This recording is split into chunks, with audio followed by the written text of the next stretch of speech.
is considered to be a great element that contributes to adding value to our operation and yes. So according to Buchanan, 2001, design is the human power to conceive, plan, and produce products that serve human needs in order to achieve their individual and collective goals.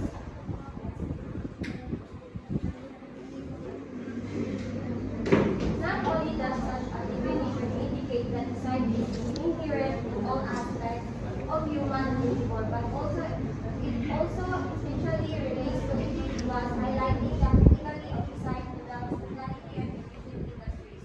The design of a hospitality or tourism establishment can give the company an identity or character and project the appeal and vision of the operation to visitors or potential visitors. So the statement is to eight things. So number one is design is everywhere. So in hospitality tourism, mainly given to visible details like service flow or ambience. So number two is deeply personal. Directly impacting how individuals experience services, which is crucial in industries where customer satisfaction is the core product. Design is inherent, so which means ang design is wala ito siya parang wala siya pa-important sa tourism and hospitality industries.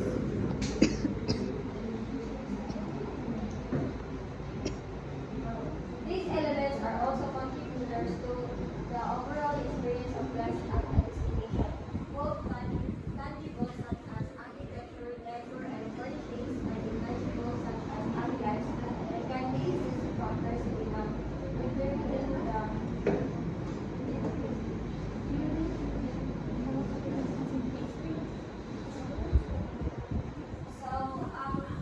tangible is architecture, decor, and furnishings, and ang intangible is ambience. Para hindi siya para ma-determine sa mga customers na nagkala ang inyong hotel. Kung dili mo kung wala mang pwede sa inyong hotel is dili ma-satisfy ang customer dili lang wapil sa ato ang hotel.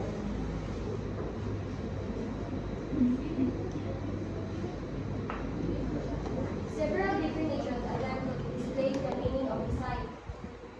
So, ang design is na siya yung mga elements, which is decorations, shapes, sizes, and styles. All elements that can affect result variables such as atmosphere,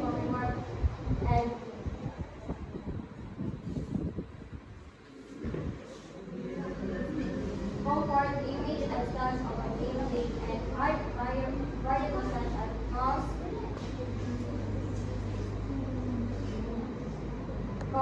ergonomic, noise, and safety or automation space. So, kuan ay sa design, importante din mga na ay ang design sa atong model is na siya decoration, shape, size, and styles, and kuan nga lang dapat ang atuang ambience sa atuang hotel is which is kanang more comfortable gani sa atuang customers para dili siya makakuan para ma-satisfy ato ang kuan ma-satisfy ato ang customer.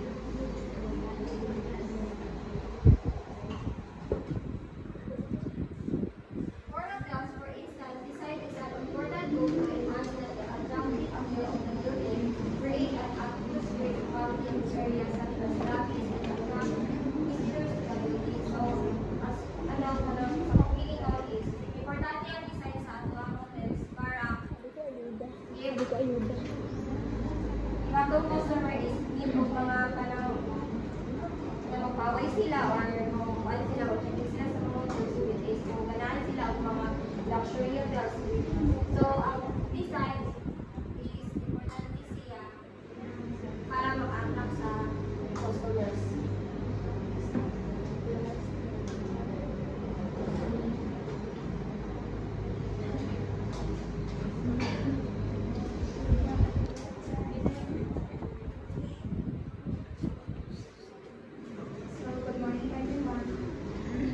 What is Apple Service? Apple Service is all about inspired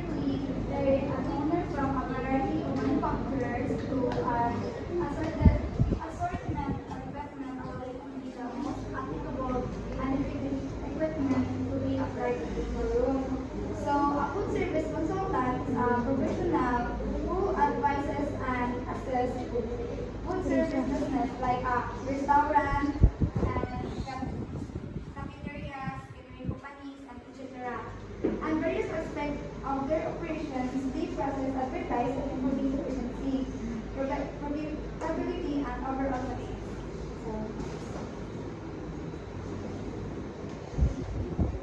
There are the two types of food service consultant: management advisory services (MES) consultant and food services design consultant. So,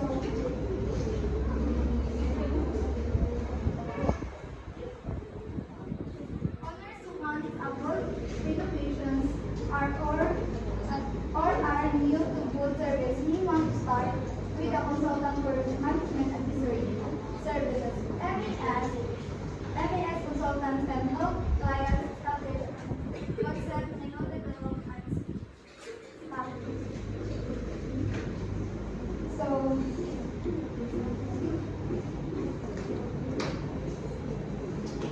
the full renovation start with an MES consultant to establish a solid foundations to your business. So consider the design consultant to optimize your space and equipment. You might also need an MES consultant if you're struggling with educational or financial expert.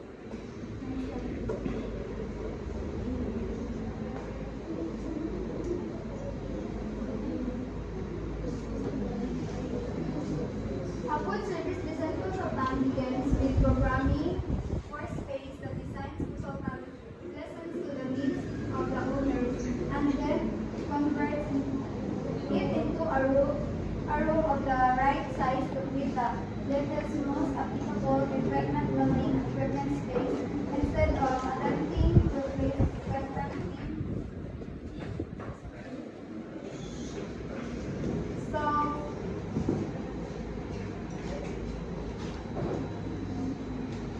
food service design consultants consider the design consultants to optimize your space and equipment. You might also need a MES consultant if you're struggling.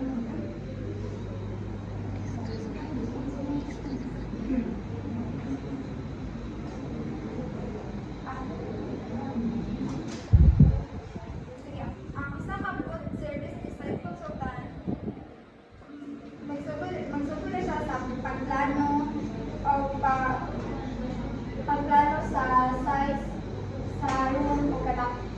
Ang size sa room ba o kadakon sa kanatilingwan.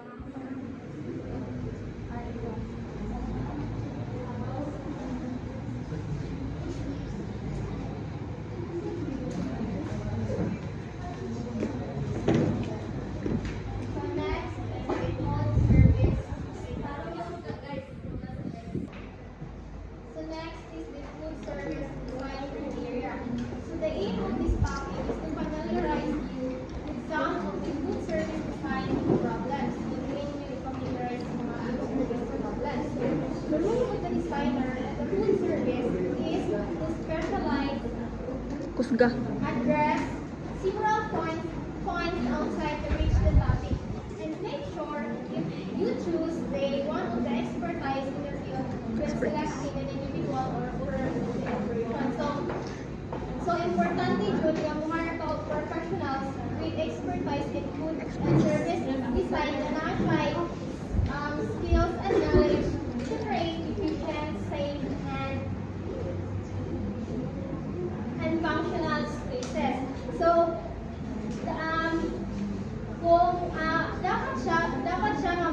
dapat ang inyong ipuhawat nga food and design.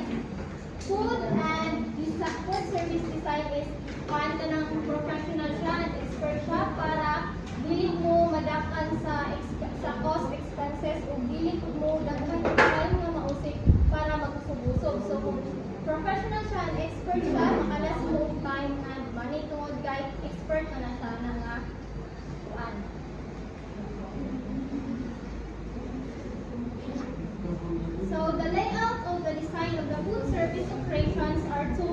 factors so muna siya pinaka-importante in the restaurant for success. The layout and the design of the operations affects variables such as expense and the operations. So muna siya ganong mga labor, equipment, mga utilities so gamit sa and the pictures represented to visitors by the operations. So muna siya ganong mga visual impressions or mga image sa food service operation na i-present sa mga customers just like mga ambience sa inyong restaurants, decor, or sa kalimpyo, cleanliness, or mga ingana. And the movements of goods and services. So this is the flow of the goods and supplies. So importante nga na sa smooth workplace to be having a siya. So importante siya nga na smooth workplace to be having a good workflow. Next.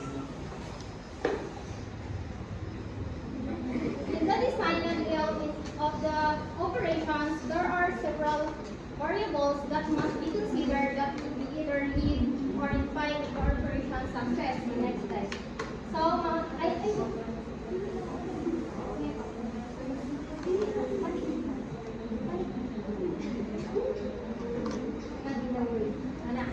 in the world of architecture,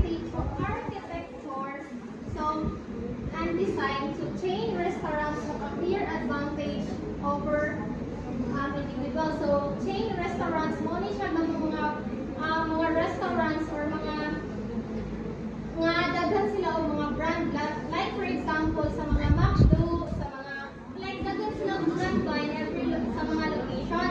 Una siya like dako na siya og advantage kay nga naman. So since chains is a Chela's, Red Lobster, and McDonald's, so daghan pa, brand name restaurants they have the ability to try out new designs. So na sila capacity nga mo-try out sila o ang daghan design tungod kay daghan man pud sila o mga brands in every locations. So dako sila o advantage. So they simply duplicate them for future operations until they find out the designs that work best. So this saves both them time and money. So sa pagdagan sila og design, dagan sila og layout and design sa ilang restaurant o makita nila og asa ang best na successful or asa ang maayo good na layout. So at that point, maka-save sila og money and time tungod kay makita nila kung asa good ang design and layout nga tumpak good o kanang o patok good sila o kunay ana nga design o layout kunay ilang di-apply for the future nga ilang ipatukod na kung nalain ng branch. So next slide. So if the layout is too small for the volume, so kung gamay ang inyong layout, there are mga problems. So syempre daghan ko na siya mga problema kung daghan mo og customers niya gamay ang inyong area or space, so daghan ko na siya mga problema. There are problems or conversely. So problems is too large. It hinders efficiency, delays operation. So bak nang siya kanang dugay ang ilang serving tungod kay buot abi and can scare visitors away from the design and school. So naay possibility nga ang inyong visitor is mahadlok like for example dadala ko og dako kayo nga kuan sa soap niya gamay kay ang alagyan, so mahadlok this there are possibility nga ma-scare mo visitors tungod kay mayabhan abi sila or something nga na and if one put the operations cost of the operation is higher than it should be if the design is too large. So a large operation entails work for workers which can turn increased cost. So makadagdag siya og if dako ra pud kay ang iyang space, makadagdag ko na siya og cost mas kay tungod kay dako ang next slide. So naay mga factors to consider in food service restaurant how design. So first is the profile of the guest. So this is the characteristics or preference and behaviors of the target customers or audience. So dili ninyo ma-apply ang katong demographics, which is the age, mga income or occupation sa inyong guest, or psychographics, yung mga values or mga lifestyle. So dili ninyo inyong food service design. And number 2 is average number of guests. So, average number of guests is refers to the number of customers every day. So, dili ninyo makita kung pila kabuk niyo customers every day. So, dili po ninyo matansya o ma-identify nga pila ninyo makita kada adlaw. O dapat po, ang inyong supply is kanang dili magkulang or magsubra. So, dili po ninyo ma-identify.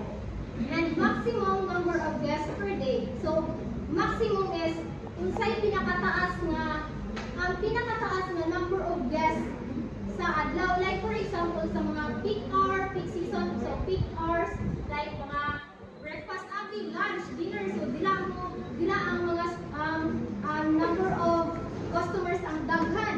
O peak days abi or mga may holidays or mga Saturday abi or Sunday kay sa mga family bonding ana. And sa mga peak month and peak season also peak month mo ni katong kay abi mga fiesta and that sa inya dira nga kuan. So dira siya ma-identify ninyo kung pila ang maximum number of guests per day. So kung makuha na ninyo dira dapat dili inyong mga supplies dili magkulang sa inyong guests. And business pattern, this is refers to the regular trends and cycle of the business. So, kung kanus atong mga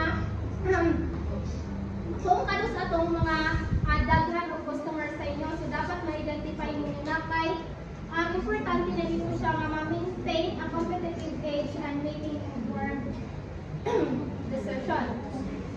And guest length of stay, food service operation. To ma-identify kung refers to the amount of time customers spend at the restaurant. So, dili ninyo ma-identify kung unsa namagayuban ng customers is mostly sa mga kanang mga barkada, abi, or group of friends. Kanang dugay sila gumawa sa table nga ilang preoccupied. So, dili na ninyo matansya like mo create mo og way nga makuha sila ka like ma-turn over ang table sa laing ng guests. So, yun na dapat na ninyo i-identify. And next is financial constraints of the operation. So, this is the kakulangan sa financial. So, kung kulang pondo, so dili mo maka-invest of new project.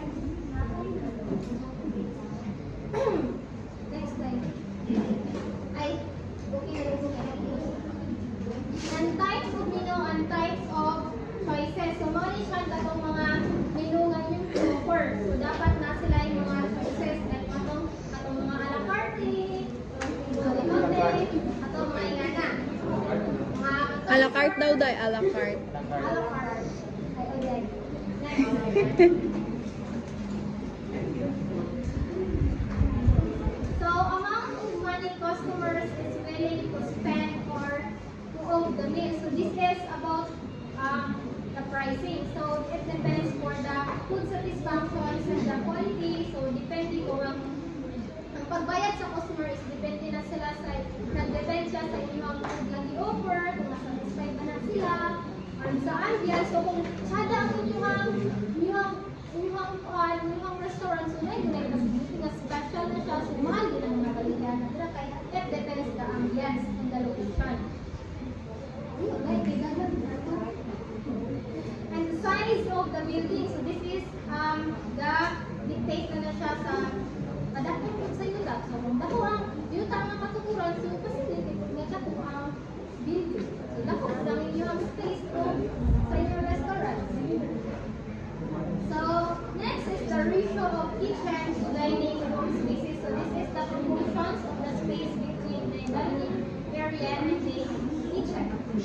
And type of settings, so this is, there are daghan sila of mga different types of arrangement in the styles of chairs and tables. So mali siya ka mga different types of arrangement.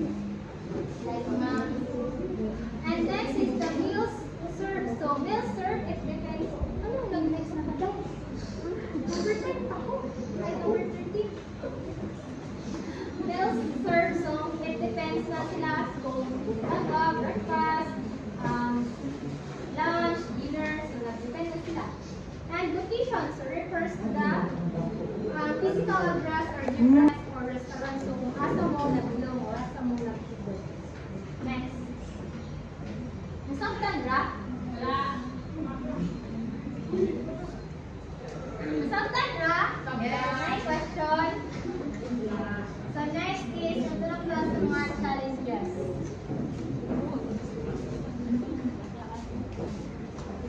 Next is challenges.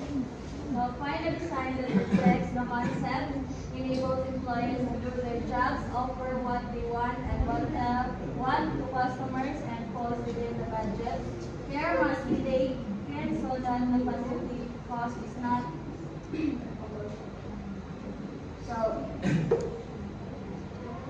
so challenges. So you need to create a design that fits the idea you have and helps the employees to do their work well, gives customer what they need and enjoy, and stays within the budget. It is important to make sure that the building or space doesn't cost more than what the business can afford to spend.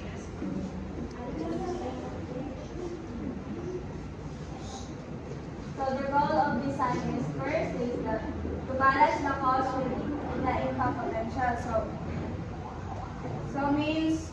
to balance the cost with the income potential. So means making sure that you don't spend more money than you can earn back. You want the cost of the building or business to match what you expect to make from it. So the business can stay open and a profit or make a profit. So next is make it appealing to attract guests. So ano?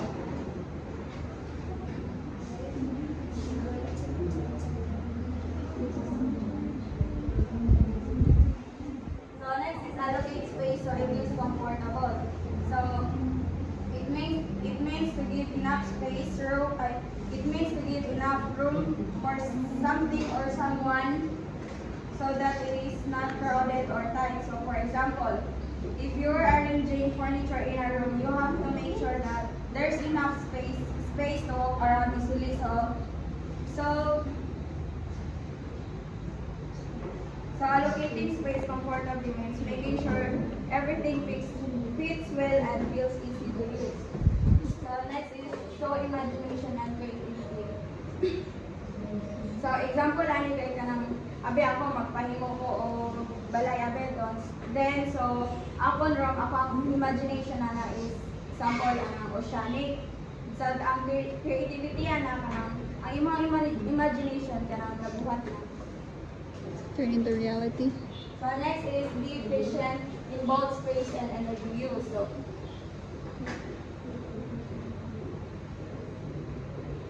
So being efficient in both space and energy use refers to maximizing productivity while minimizing the consumption of service or of sources like physical space and energy. The next is the be both safe and sanitary, so understandable or kayo.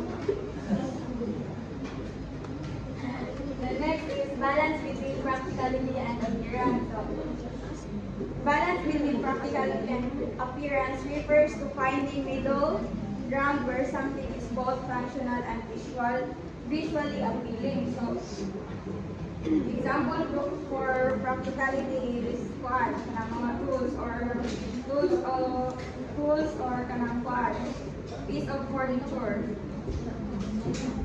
And by balancing the two means creating or choosing something that works well and looks good without compromising too much on each other or each side.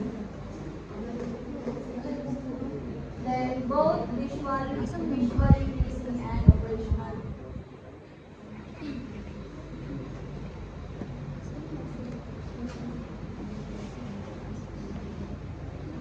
So visually pleasing and operational refers to something that is both aesthetically appealing and functional in design, whether for its product, website, or environment. This concept emphasizes the balance between the form and function. And the next is the kitchen is large enough to serve the number of seats in the dining. And then the next is the kitchen has the equipment necessary to prepare the items on the menu. The next is the capacity of the equipment is sufficient to handle the volume of business. Then last is the color and lighting in the dining room. Then the points to consider is, the first one is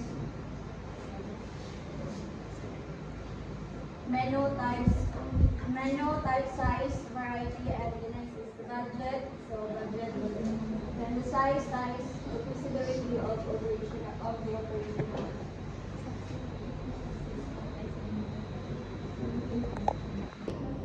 So, since umano to sa design, umano to sa challenges of the restaurant, let's proceed with the atmosphere.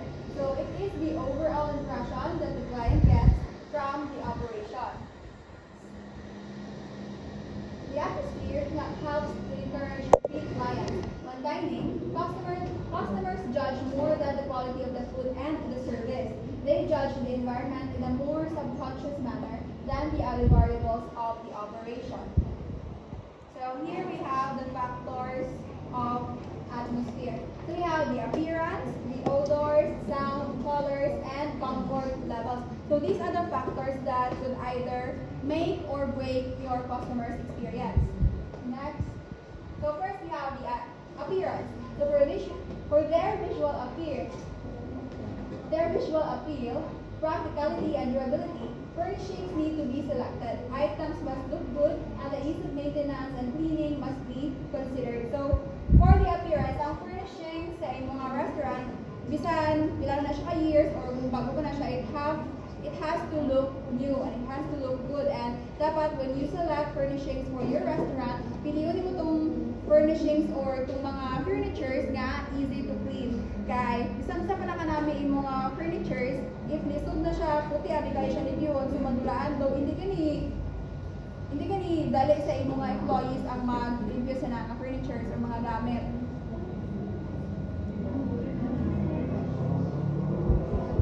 Next is, for their visual,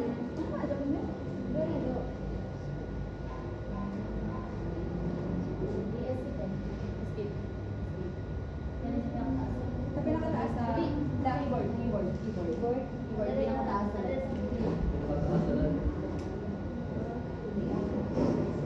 Next is the sound. So the sound level in the operation should be neither too loud nor too soft. The sounds in the food service operation are not either intentional or unintentional from many sources. So sound or noise is inevitable in a restaurant, and it could be intentional or unintentional. Ang unintentional is sa kitchen, mga noise sa kitchen, loud noise sa kitchen. So, hindi man naman kung ganito dapat pag-design sa restaurant is mayara ka mo, be considerate for your customers. Like, mayara abi ka mga kitchen, abi ninyo is soundproof, so much better siya, kaya hindi ma-disturb ang inyong mga customers. Next slide. So, the dish room produces unpleasant loud noises that guests do not appreciate. So, in order to protect clients from the sounds of the dish room, care should be provided in the design. So, kabantay ka mo sa, like this one, ang design sila ng walls is porous or hindi siya smooth. It is rough. Kay, do you know why? Gaba ni idea. May nabasa ko sa unang concert halls or concert arenas, ilang ang ginagamit ng curtain sa ilang walls is itong garas or itong damo siya ganin, mabubuho. It is because ang mga porous or rough na surfaces is mas maka-absorb siya sa sound waves compared sa smooth nga i-reflect lang niya ba, so mas mag-echo ang sound. So that is why mas preferable siya nga ang design sa inyong design sa inyong walls or inyong curtains abi is may pattern siya or may mga porous siya or personal may mga wave kaya maka-absorb siya sa sound. And the next factor is the odors. So odors can either complement the dining experience or detract from it. Customers will notice the smell of stale beer, smoke, or disinfectants and discourage the dining experience. So I have an experience sa Bayawan. guys, at kami ito ni Regine mo, nang gilutom na kami sa to, and the nearest nga food establishment is, amo to siya. Tapos nagsulod kami dito, and nag-order kami, and sa pagsulod pa lang naman, we noticed that hindi kaayo limpyo ang ilang food establishment. And sa nakauna kami, may ara sila staff nga gapang map.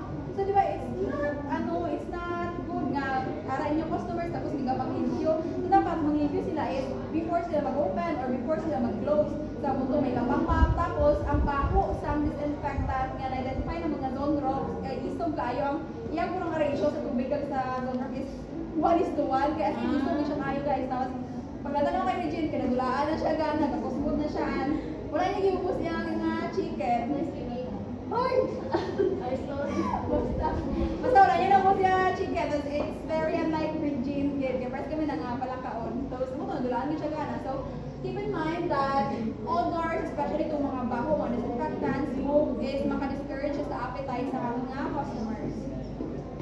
Next, on the other hand, the smell of the boiling meat is pleasant and improves the dining experience or the breathtaking in the oven. So removing the unpleasant smells and leaving the pleasant smells is the key. So on the other hand naman, if ang odors nga ma-capture sa inyong customers or future customers is to mga hamod like mga smells coming from the kitchen, meat, ang chicken na ginaprito, so it can stimulate appetite. So, much better kung good odors ang simutan nila compared sa bad odors. Next is we have the color. So, the color of the walls and furniture affects how we perceive them. So, dark colors make an area appear smaller, while bright colors make an area look larger. So, makagli matatanan sila, di ba? Kung dark ang room, gamay siya na tawon. Pero kung bright, mas tako siya na tawon. Next step. In determining the atmosphere, the color and level of lighting are key factors. So, why do you think fast food restaurants have bright colors and lighting? Sa ilang furniture, sa ilang design. Why do you think? Sige. May small space na siya, di ba? So, sa imong ginamit ka ng small space, kaya mas dark color pag yun. Gamay siya na tawag ng space. So, para broad spacious siya na tawag, so, they use bright color. Yes, it could be a good, if you have an idea. Sa ako naman is, psychologically, is red is maka-ano siya og appetite, like, parang gutuman ka ba? Parang so, di ba, like, bilang natin fast food restaurant ang gagamit ng red. Si Jollibee, si McDo, Red, orange, and yellow. KFC. So, maganda siya combination of red, orange, and yellow. And, ang pinaka, aside from those reasons, guys, may isa pa. So, bright colors and arang sa colors silang furnishings or bright lights, kapantay ka mo, para ka mo sa isa ka room nga sanag kayo for a long time, sakit din yung mata or uncomfortable siya. So, that is also the reason na ang restaurants or fast food restaurants, nagamit sila bright lightings and colors sa ilang food establishment because they don't want their customers to stay for a long period of time. Kaya di ba, barato man ang fast food restaurants. So, yeah. So, mas gusto nila nga ang customer abe, dali lang siya dira sa ilang dining room para makasulod na itong mga customers, maka-generate na sila yung profit. So, unlike sa, kamo na ito siyang reason na it does not make your customers stay for a long time. Next slide. Unlike sa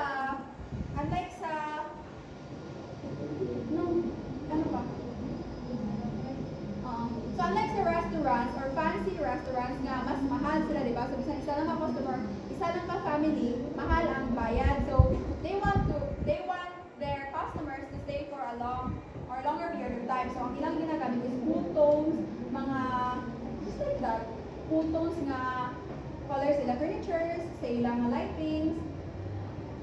Tapos comfortable siya sa eyes, so hindi siya maka-strain. Next slide. So, for the last one, we have the comfort level. So, the dining room's temperature level contributes to the diner's comfort level. So, in designing your dining room, dapat ang comfort level or dapat ang temperature is hindi siya bugnaw kaayo, hindi po siya init. So, ang mga tao karon is mas preferred magiging arang air condition nga dining room or food establishment kay mas ma-relax mo sa kainit panahon kaya sa panahon. And if the dining room is both too warm and too cold, visitors will object. So, mga to, if dapat hindi siya bugnaw kaayo, hindi po siya init kaayo ang kulang. Dapat neutral lang ang temperature. And the seat pad is another significant consideration when designing the dining establishment's food level, comfort level. So dapat ang seat pad ang mga pulupuan, mas better siya if fusion siya arang comfortable mo nga kapag pulupo. Yeah. Or hindi yung sakit mo nga kung magdugay mo dito mo sa restaurant. Dapat comfortable. Ay. So the atmosphere is an invisible yet powerful part of a dining operation success. A restaurant with great food and service but poor atmosphere may still struggle to retain customers. So it makes atmosphere a vital part in designing your comfort. In designing your dining room. So dapat i-consider din ninyo maayo ang atmosphere of your dining room when designing your restaurant.